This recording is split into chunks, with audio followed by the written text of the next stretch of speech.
isso em relação ao território, não tinha um valor intrínseco de ter muitas fontes, muito ouro, muitas jazidas, né, de minérios importantes, o território era pequeno, o sistema hídrico também era pequeno, né, não tinha tanto volume, mas tinha uma importância extraordinária estrategicamente falando.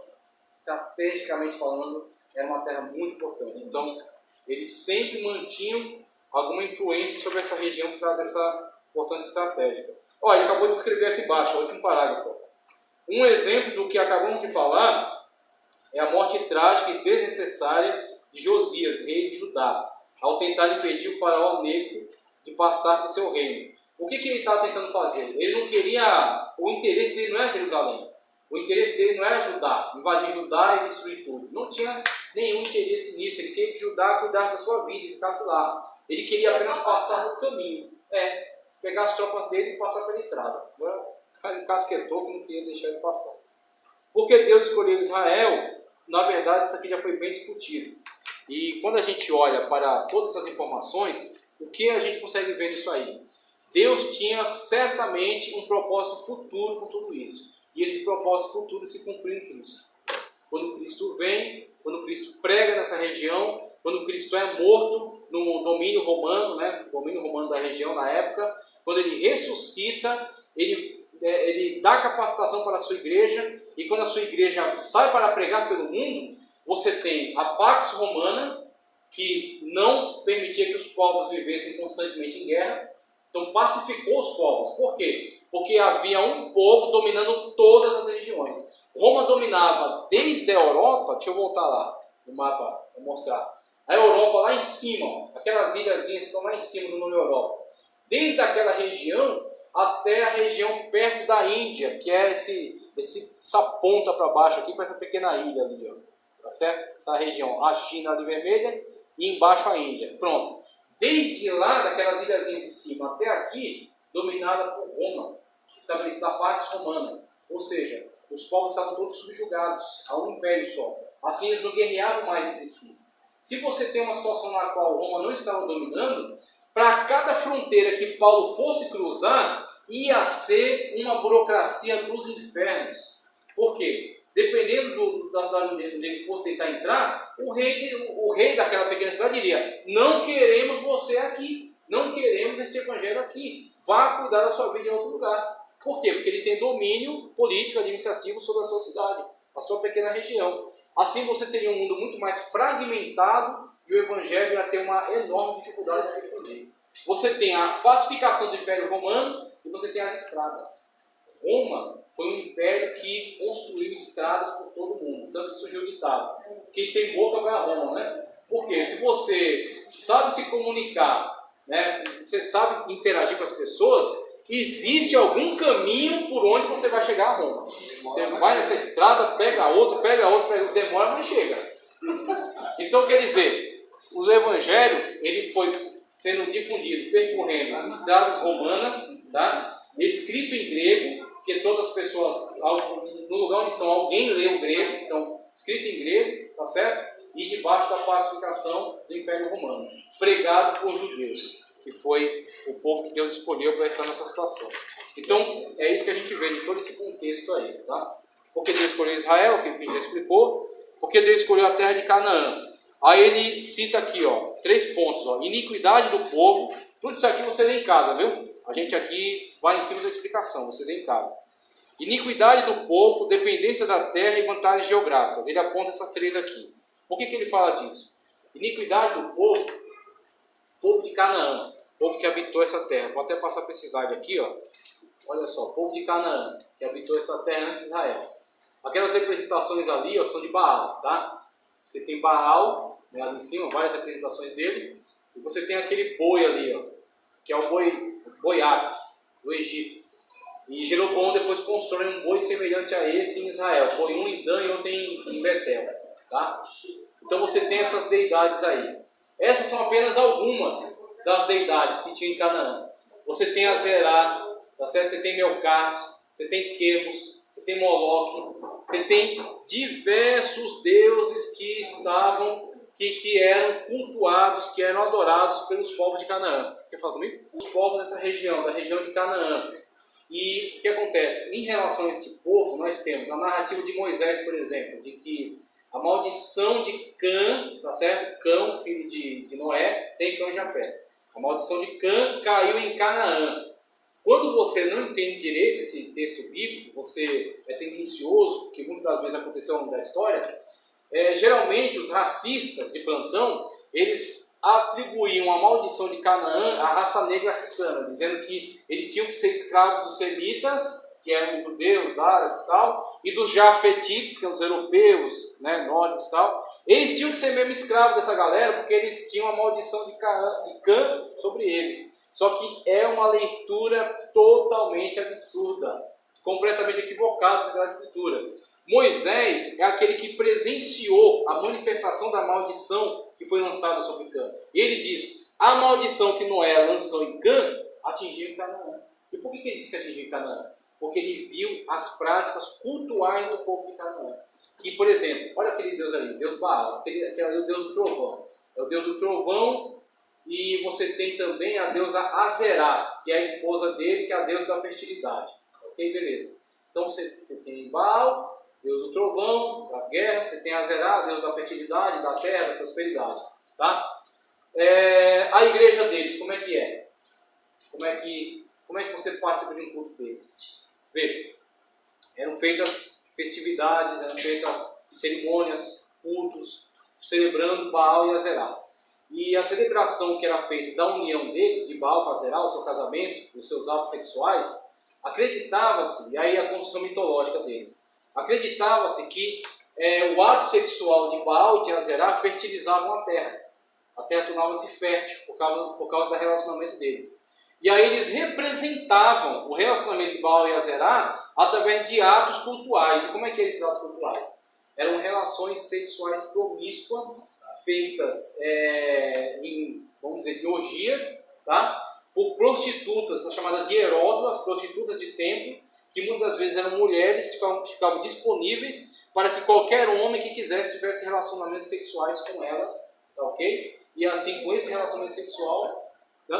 Eu pensei que elas... O quê? Lembra o quê? Pois é. Então, com isso, com esse tipo de práticas, aí você tem Moloque. Como é que Moloque é adorado?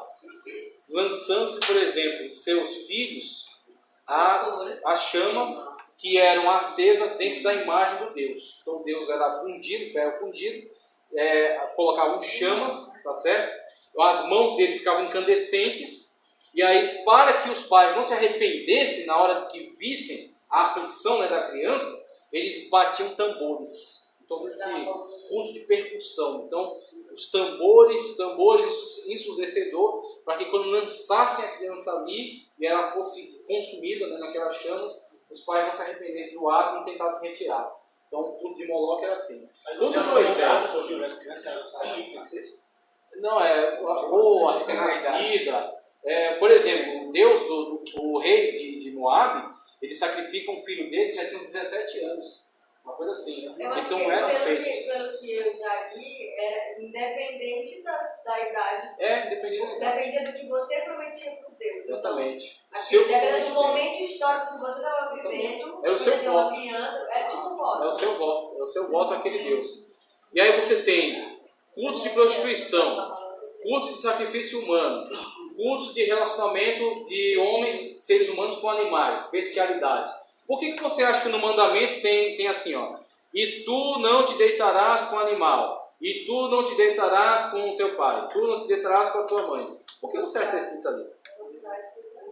Eram práticas desses povos, os povos para os quais eles estavam indo, perto dos quais estavam indo morar, tá certo? Então, Moisés viu cumprir-se toda aquela maldição nesse povo, tá certo? E viu que a maldição repousava sobre eles em decorrência de todas essas práticas, ok? Então, por isso que a gente vê a iniquidade do povo foi um motivo para a retirada deles de Canaã e a entrada de Israel. Foi Deus quem disse que o limite dos pecados dele já excedeu, já passou deles, já está num ponto além do retorno, ok? Aqui eu estou apontando só o título: a iniquidade do povo, A dependência da terra. O que ele está falando sobre a dependência da terra? Para a gente encerrar a aula, já que já ainda tem um tempinho.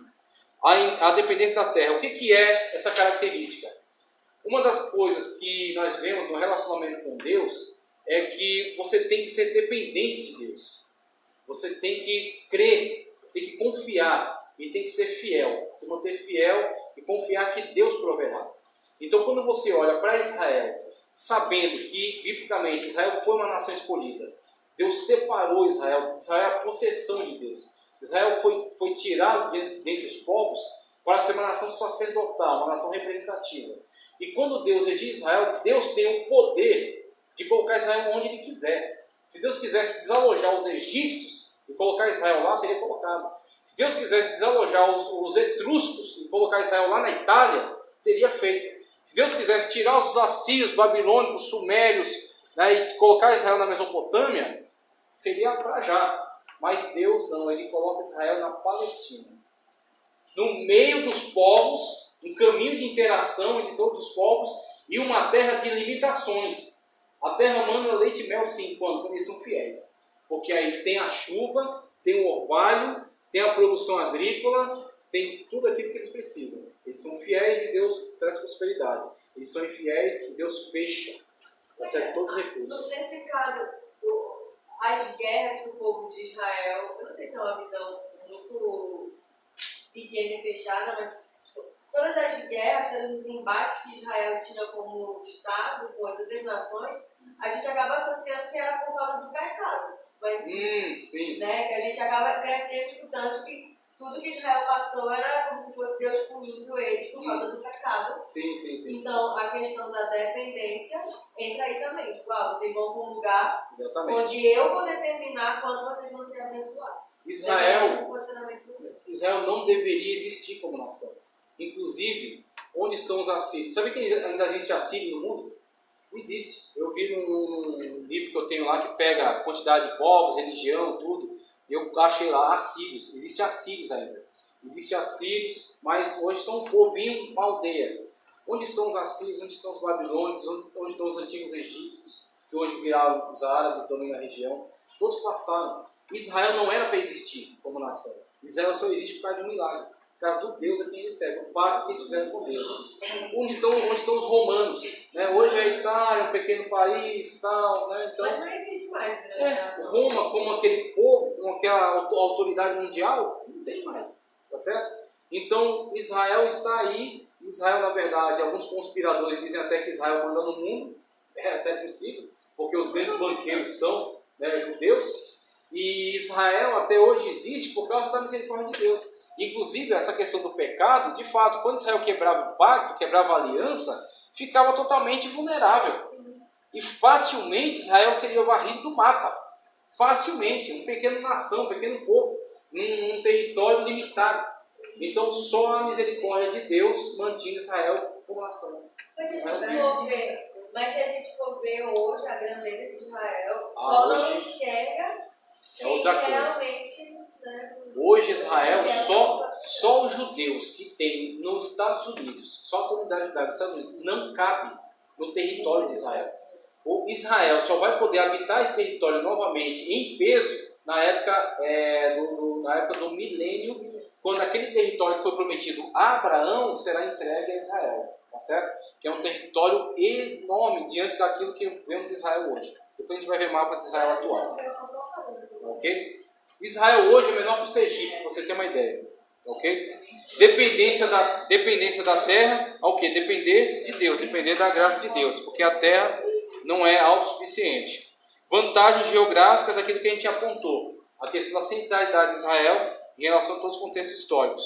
As nomenclaturas usadas, rapidinho aqui, ó, só para a gente fechar essa parte, e a gente vai depois para a extensão do território. Nomenclaturas usadas. Terra de Canaã ou terra de Canaã, página 7. Canaã ou terra de Canaã, tá? Terra dos amorreus, terra dos hebreus, terra de Israel, terra de Judá. Nomenclaturas, ó. Terra da promessa, terra prometida, terra santa e Palestina. Ao que estão ligadas essas nomenclaturas? A primeira nomenclatura é Canaã. Está no mapa ali, ó, aquele território.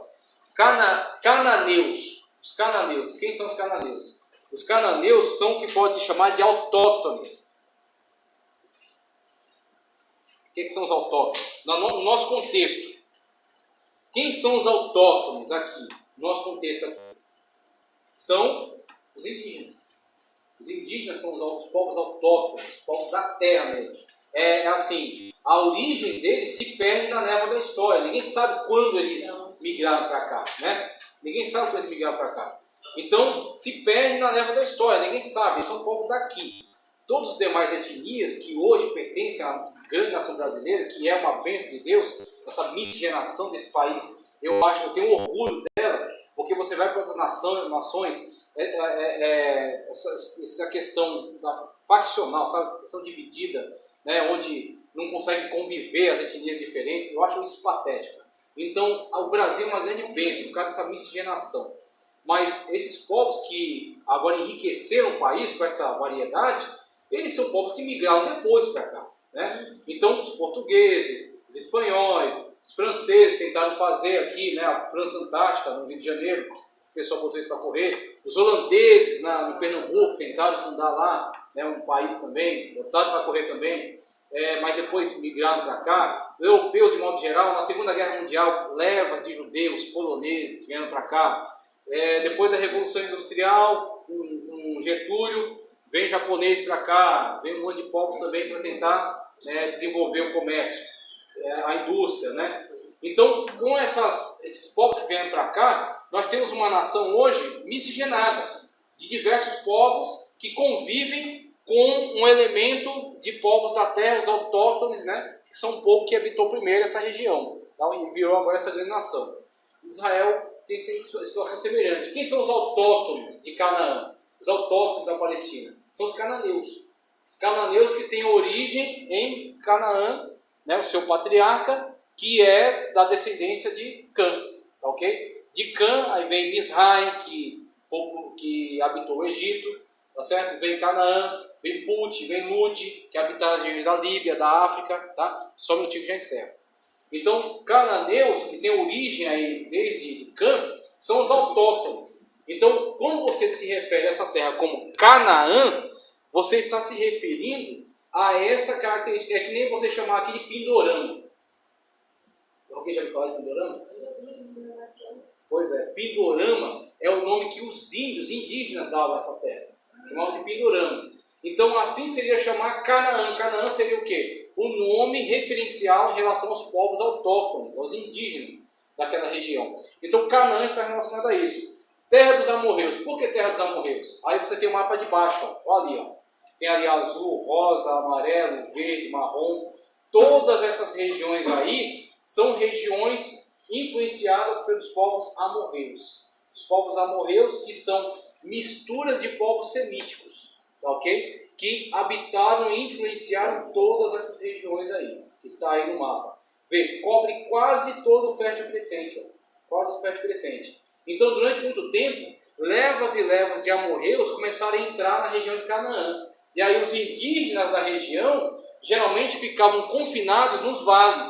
E os amorreus fundavam grandes cidades nos montes, as cidades muradas. Eu fui para vocês disserem, porque a comida já está quase acabando e já vão servir o bolo. Tá ok. Estou encerrando, só um minutinho. Veja, então, terra dos amorreus em relação a isso. Terra dos hebreus. A gente está se alimentando de conhecimento, veja só.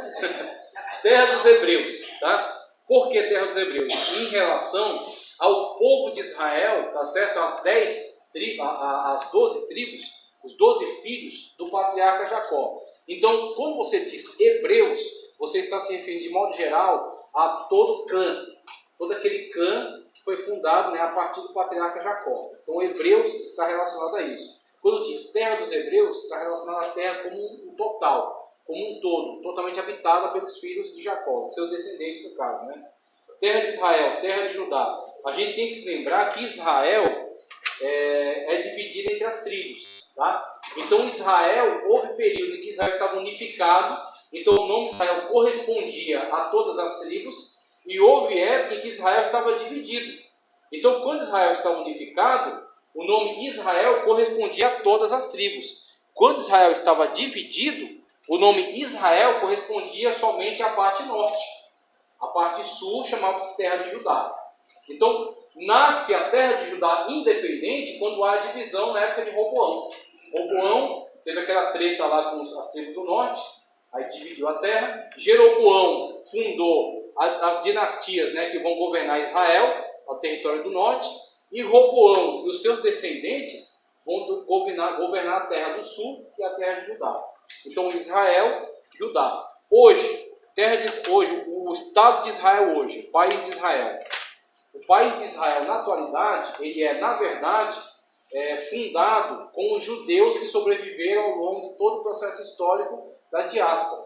Poderia se chamar Estado de Judá, Estado da Judéia. Mas eles são os últimos descendentes de todo um grupo de irmãos que tinham Israel por nome. Então eles são os herdeiros legítimos do nome Israel, porque foram eles que sobraram. As 10 tribos se miscigenaram e viraram os samaritanos. Tá? Então, como eles são os últimos descendentes que podem comprovar a origem daquele povo antigo, eles têm o direito de chamarem a si Estado de Israel e, como naturalidade, judeus. Então, como naturais, tá certo? São os povos judaicos. Como Estado, eles são Israel. Então a gente encerra por aqui. Na próxima aula, vamos pegar a extensão do território, tá? Extensão do território e segue adiante. Agora eu vou pedir para vocês, fazendo a aula do negócio, todo mundo ali, ó. Todo mundo